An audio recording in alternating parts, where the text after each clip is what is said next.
Hello there, everybody, and welcome back to Circling Seattle Sports on Converge Media. After yesterday's Mariners game, I mean, goodness, So much excitement. lots of up and down there. The Seahawks regular season begins later today. There's already some fans that we saw heading to the game as we got into the studio here today. The storm season ended. I mean, that feels like it was a month ago. It doesn't even feel like it was this past week, right? I mean, that took place. I'm still recovering, so Yeah, it doesn't feel that. We'll take a week before we recap that. The Sounders got a huge win against the second-seeded Austin FC, well, second place team in the MLS Western Conference. The Reign had a draw with Chicago, which is kind of meh, but I'll take the draw over the loss any day. Regardless, like another big week. All of these teams that are currently in actual playing are in a playoff hunt or were in the playoffs with the Storm. So, I mean, these are meaningful games. These are all meaningful games that are taking place, and hoping that the Seahawks are going to be playing meaningful games as the season rolls on. But that, we're week 1 of technically 18 because of bye week. Someone reminded us last week. Technically 18, but I was more factoring in the actual games, 17. So Yeah. It's a long week.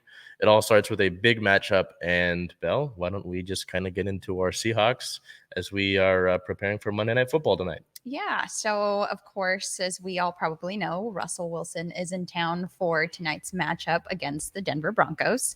And we'll have more on that here, but we'll dive into some injury news first. So, on our injury report, out is Tyler Ott with a shoulder injury and Alton Robinson with a knee injury. Or are those injuries, or just kind of, do we know what the basis of the reason? So Tyler Ott is your long snapper, which injuring your long snapper is never good. Right. I know that they signed somebody to take that role for tonight. He's been elevated off the practice squad. I believe Ott's been talking about surgery because I think it popped out the shoulder. Oof. So that's not good. I was reading about Alton Robinson. That could be a long-term thing, which is also not good. So those two, out for this game. Some of the games, it's like some injuries, it's like, oh, you're out for one game. Right. Those two might be longer term than just this week 1 matchup against Denver, which is not good. That's unfortunate. We move on to a doubtful. Artie Burns is doubtful with his groin. Questionable, we have Kenneth Walker III, of course, with that hernia issue, and then Damian Lewis with a knee ankle issue. So moving on to some team notes here. The team captains were officially named. Were there any names that surprised you to see on the list? Not really. I mean, maybe I think if kind of actually, that we look at it again here, you can see the list. Tyler Lockett on offense, defensively, Quandre Diggs and Al Woods get the captaincy on their chest, and on special teams, Nick Bellore. I guess I'd say I was surprised at Woods and Bellore. More so is that I didn't, out of the current group on defense, maybe you think Jordan Brooks takes that role. Sure. Maybe he's not ready for that yet. Nick Bellore. Nick's a funny guy. I don't know how much of you seen that on any of the Seahawks socials or his Twitter. You should follow Nick on Twitter. He's got some funny stuff about DK. But I don't know who you'd necessarily take that role in the special teams, because your special teams group is, outside of your specialists with Jason Myers, Michael Dixon, Tyler Ott. It's like, who takes that spot? And Bellore plays defensively as well. He's one of your 3 inside linebackers on the depth chart right now. So maybe it's just because he's kind of been around. He's got a good command of a bunch of different spots on this roster. That's where that comes from. And he held that captain position last season too, I thought. Yes. Right? Yeah. So perhaps no surprise there. But on offense, Tyler Lockett makes sense. Our buddy Jimmy thought that maybe DK could wear that in a little bit. I don't doubt that. I figure that's something that comes maybe next year. But Lockett, Tyler's been, at this point on the offense now, he's one of the longer tenured guys, which is funny to think about. He recently got engaged, so congratulations to Tyler on that. But he's, perhaps one of your most steady guy on this offense, and I agree. Always seems to be a really calm and even keeled presence. So I think that's a good pick. Quandre is a great guy as a football player, and just from a leadership standpoint, he's also funny on Twitter. Al is a longtime veteran, I think this is his third stint with Seattle, and he's a great defensive tackle up the middle. So, I mean, they all make sense when I think about him, but when I saw the list, I was like, Al Woods. Interesting. Because I kind of think we'll see Brooks take that over here sooner rather than later, but perhaps it's not that time yet. Yeah. We'll move on to some more team news here. On September 6th, Tyler Lockett made his opinion known that he believes that Seattle fans should actually cheer for Russell Wilson. I know there have been some polls about how he should be received. So, yeah, that's Lockett's position on everything. He thinks that we should give Wilson a warm welcome when he returns. Of course, he's brought a Super Bowl here. You know, they did win. He's had some accomplishments here. So what do you think is going to happen? I know that the argument is, you know, with the Super Bowl related comment, you know, the defensive, obviously the Legion of Boom, you had solid receiving core in Jermaine Kearse, Doug Baldwin, Sidney Rice got injured earlier in that year. Obviously Marshawn Lynch is mostly your offense there, but you know, if you have Matt Flynn, do you think you win a Super Bowl? I don't really think so. And just you know, if you want to look at it and encapsulate his time in Seattle, the time at the Children's Hospital, and the years here, I think more of the frustration is obviously with how it went out, you know, how it all took place. And we'll get to this report here in a minute that was kind of a bombshell in the extent on the 8th, but it's more about how things fell out, how a bunch of the senior defensive players were kind of like, he's getting basically babied by Pete Carroll, and how it seemed like it was more of an individual thing, more of a my career, my stuff off the field, my accolades, rather than accolades, precisely, rather than winning, you know, and trying to get back to that Super Bowl. Because there's a reports, I don't know if you remember, I think it was Chiefs Buccaneers when last time the Buccaneers won it, and he was sitting there in some suite with Roger Goodell, and he looks pissed. He looks absolutely livid. And he said later that, oh, yeah, I was pissed because I was watching these guys and I want to win a Super Bowl. I want to be down there on the field. Yeah. But then you get to this report that we're going to read, and it's like, do you care more about who because he did talk about legacy too. So it's a whole thing. I think more of the issue with people is how things went out. Because with Bobby Wagner, it's like he didn't want to leave. He would stay, and Seattle I still don't like that decision. I still don't like how that went down. But you would receive him with welcoming Bobby arms, Wagner would get a cheer here regardless. I know that's the Rams and they're a division rival still, and again, they're the Rams, but yes, Bobby Wagner, you know, absolutely, compared to Russell Wilson. However you choose to receive him later today, or if you're watching this, however that goes down, that's on you. That's okay to you, which is interesting to me because Pete Carroll said that he didn't take a stance. He said, however they do it, I'll follow them. And it's like, interesting.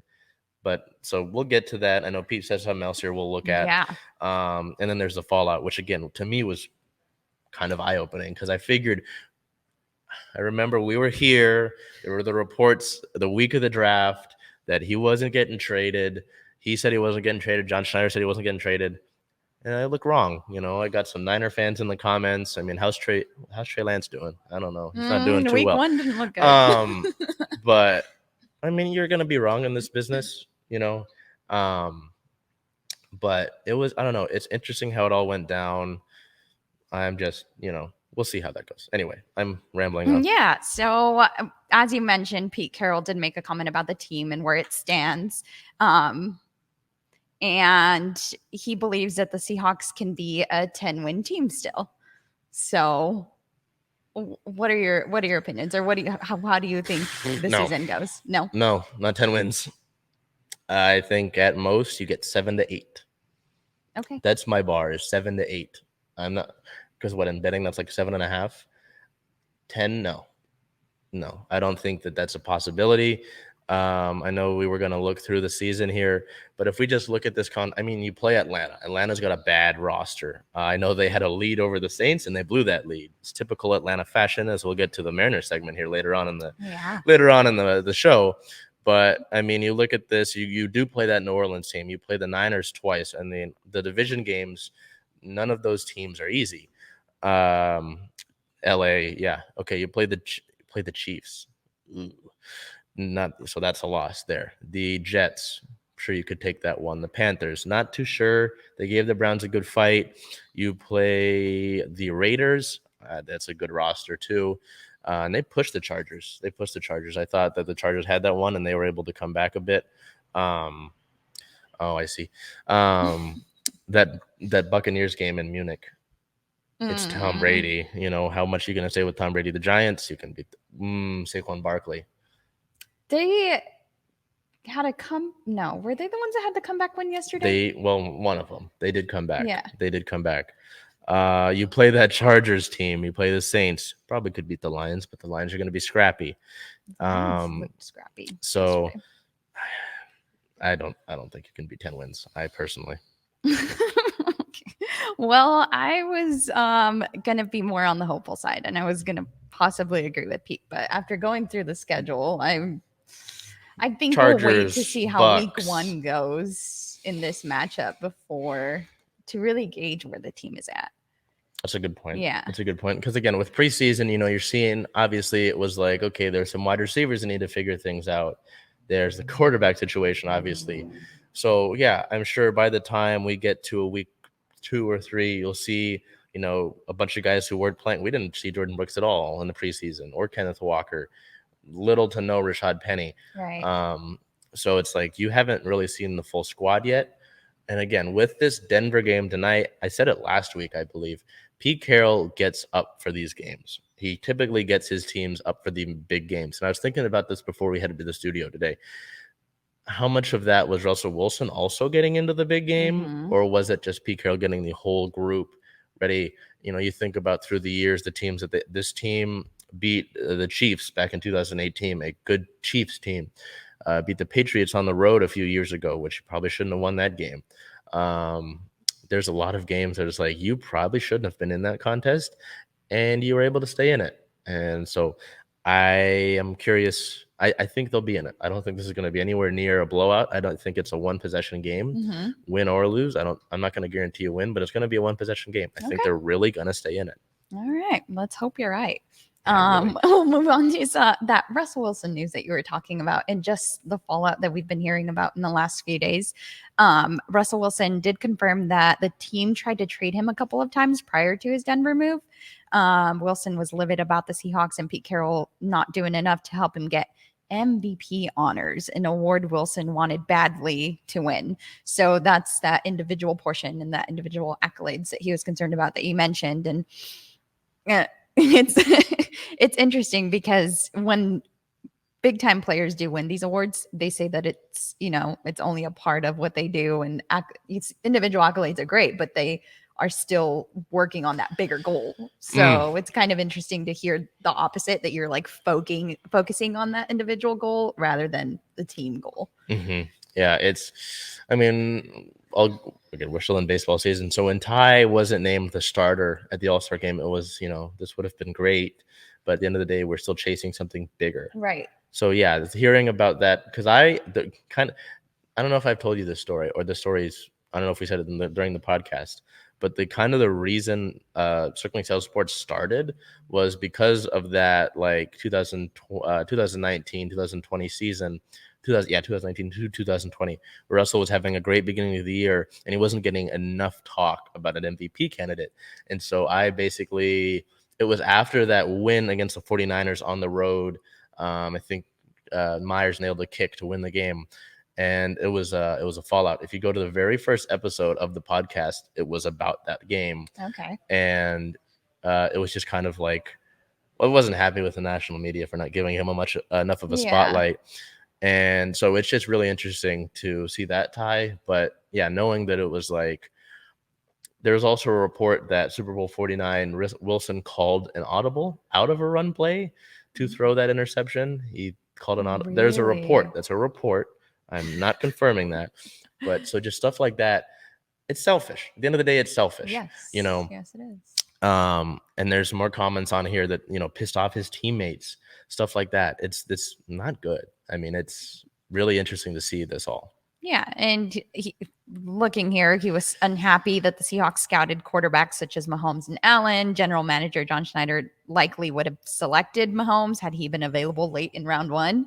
So, I mean, if they're already scouting for your replacement, I can understand why that would bother you. A lot of the concern too was his mobility throughout the years. A front office source said that you look at the Bears game last year, there was one where, he does that rollout and he just didn't have the same speed as he did. That's some escapability. I watched Justin Fields yesterday. He made a great play to look just like old Wilson.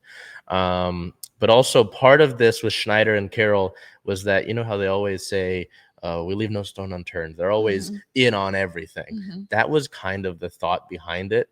And you look at that with scouting those guys, but then we get to this next report about this potential trade, and it's like, geez, there might have been issues for a while here that were just underlying that we weren't aware of. Yeah, the Seahawks called Cleveland in 2018 to discuss a trade of Wilson for the number 1 overall pick, and Cleveland was not interested.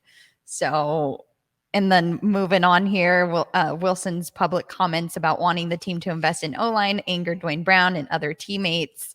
Wilson's agent, Mark Rogers, and Hawks GM, John Schneider, began having discussions about potential trade destinations, even having heated discussions about where Wilson could end up.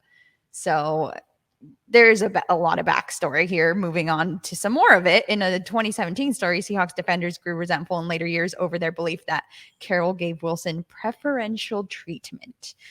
What do you define that as, or what do you think preferential treatment looked like? Well, what that was a lot of, because Carroll kind of, in reading this story, Carroll always had Russell's back. He was the guy who made the decision to start Russell Wilson over Matt Flynn back in that 2013 season, and always just kind of, it was interesting because it was always kind of like Pete had his back, no matter the comments about the O-line or wanting to throw more, the let Russ cook stuff, all of that, he had his back. And it was just about until after the 2021 season when those two discussed the possibility of a trade. So it seems like more it was Russell was kind of your big star, and I'm going to protect him, as opposed to guys like Richard Sherman, Cam Chancellor. So it's a team game. At the end of the day, you shouldn't treat one guy better than the others, even if it's the quarterback. But just looking at that, seeing that, Pete always kind of had his back, despite Russell, obviously being upset about things, is interesting, because it's like the coach had your back. There was the hiring of Shane Waldron as the offensive coordinator a few years ago, and Russell had a bunch of interest in that. There was the complaining about the offensive linemen. I don't know. It's just really interesting to see Russell, how unhappy he was, how much his agent played into that, and just how it kind of became a headache for the team after a while to deal with everything that was going on. Does that, knowing all of this now, does that change your opinion as to how we should receive him? I mean, it's kind of like, hey, maybe a little bit. Maybe it's like I lean a little bit more towards Boo, because again, I get it. I got the contributions, but at the end of the day, it was how the relationship broke up. If it was a clean break and it was like, okay, sure, fine. If it wasn't one person, if it wasn't Russell's fault and they both outed him, we want him out. We don't like him anymore. It's like that scene from Toy Story where he drops Andy. I don't want to play with you anymore. Or Woody. Sorry. But it wasn't like that. It seems like Russell had been wanting to get out. He had been looking at potential, you just look at all of this and it's like, you claim you wanted to be in Seattle, all this stuff after the extension, even that he got a few years ago. I want to be a Seahawk for life. And there were still, like, in the back of the mind, there was still, they're not doing enough for me, and I get it. You look at now, we've got Charles Cross, but that didn't happen without the trade. No, yeah. And, so, but also part of it, look at with the big extension, how much of the success that the Seahawks was on Russell's rookie deal when he wasn't getting paid enough, that much, a lot of it, and then you get him the big money, and cap wise, you get kind of in a tough situation to get the big name offensive lineman. It's tough. At the end of the day, I don't like how it ended, and that's how I look at things. I think it's poor. I think it's bad, and I wouldn't blame people for booing him. I'm not going to blame you. I'm not going to necessarily encourage it, but I'm not going to look down upon you for it. I'm looking forward to seeing what happens there in tonight's game. But some good news regarding tonight's game. Jamal Adams will suit up for week 1. The safety is ready to go for the season opener versus Denver after breaking a finger on the first day of training camp. So, ouchie. Yeah, that's good news there. That about wraps up the news for our Seahawks. We'll move over to some league news here. And at the start of our notes here, Lamar Jackson. He wants guaranteed money. It's still the biggest hurdle between Jackson and the Ravens ahead of the quarterback's week 1 deadline to sign a deal. They didn't actually reach the deadline. Later reports said that he turned down a contract offer from the Ravens that is believed to be worth about $250 million. There were also reports that he wanted more in guaranteed money. So we'll see how that unwinds as the season goes forward. But he did start in that week 1 game. Stay out of the NFC. Don't care where he goes. Stay out of the NFC. Leave me alone. Don't care. If they can't reach a deal, you can't see the Seahawks. I mean, this has been brewing a little. No. I mean, with that money, no. Well, I don't think so. Because I think the report that we got yesterday after the $250 million was that he was looking for $160 to $180 million in guaranteed money. Unless they pull off some cap wizardry, I don't think you can do that. You'd have to work some stuff over. I mean, DK signed his deal last year. You're going to have a bunch of deals, I think, this upcoming year. Don't think you can do it. I don't think so. I think they're also more geared with the draft capital that they have. You're probably drafting a guy next year anyway. So, no. Again, stay out of the NFC. Leave me alone. No, don't come over here. Stay away. I didn't see the outcome of that week 1 game. Do you know what it was? If the Ravens won at all? Yes, they did. They played the Jets. Okay. Yeah, they torched the Jets. Okay. Yeah. So we'll continue to monitor that situation, and if Lamar Jackson moves anywhere, then we'll be sure to report it. Moving on to some Rams news here. They extended head coach and general manager. So they announced that they reached agreements to keep Sean McVay and Les Snead through 2026. So, and some more going on with the Rams news here. And Aaron Donald did almost retire. His agent sent a letter to the Rams to inform the league that he was retiring, but the team never sent it in. We're this close. That was kind of his retirement actually kind of came to my mind watching Thursday Night Football because they got torched. Didn't do well, and I was wondering, they showed him kind of on the bench, a little head down, and I was wondering if he thought about retirement in that moment. Oh, I'm sure he did. Because I mean, he's accomplished. It'd kind of be like Barry Sanders retiring. I'm sure he's got a ton of gas left in the tank, but he's accomplished a ton already. He doesn't need to be on the field. He got his ring. And so, yeah, seeing him retire would have been great because he wouldn't terrorize us anymore. But to see that they didn't send it in, it's like, so they just basically held him hostage, and then they got to keep him. And then even McVay was going to step away for a little bit this offseason. There was talk about that. So he's going to stay for a bit more. Yeah. No rest for the Seahawks. But I don't know. It's really interesting. I think the Rams will be fine. I think they'll be fine. I know that Stafford's got kind of an elbow thing right now, so that's the biggest intriguing thought. Oh. I don't think you play them soon enough, though, to be able to get in on that.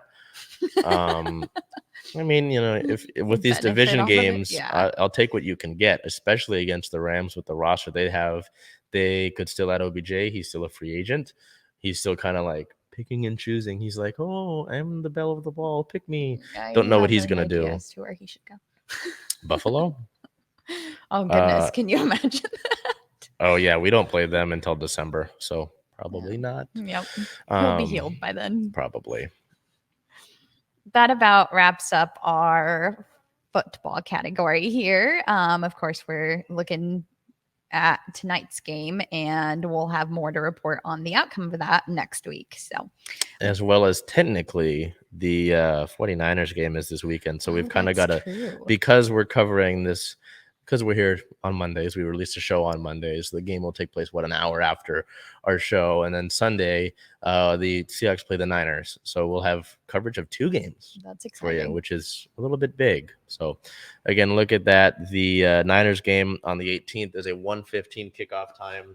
That is here in Seattle. So you open up with 2 home games, which is nice. But then tonight's game against the Broncos, 5:15 Monday Night Football. Russell Wilson's in town. Don't need to say much else. I think you stack up well.